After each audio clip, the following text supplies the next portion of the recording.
No na čo si ma volala, ukáž? Jolka, no čo povieš, bude to takýto outfit. Som si, vieš, na ten prvý večer na Pohode. Ja neviem, vieš ako, ja som pozerala tie influencerky, čo sa fotia, čo mali parádnu, čo? Nehovor nič, idem po druhý, počkaj.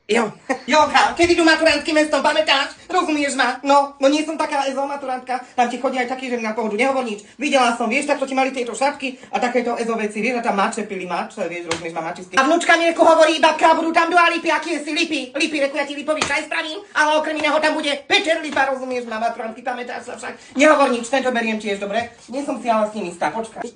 No, tak... No, na večer, vieš, keď už aj prídem do stanu, rovno si poviem látnuť, vieš, tak tú nočnú košelu a tieto flitre, vieš, nech tak trošku aj poflirtujem tam pri tých stánkoch, čo povieš? Hej? Nie? Počkaj, nehovor, počkaj.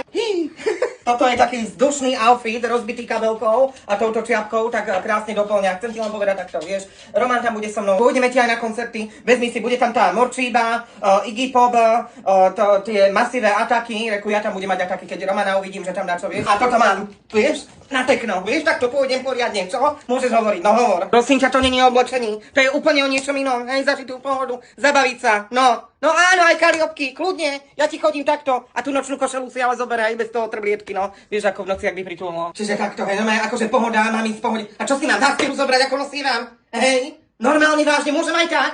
No tak sa vykašľam, ja sa v tomto necítim dobre, poviem ti pravdu. Hej, aj kariopky, hej, vyťahnem. No tak idem.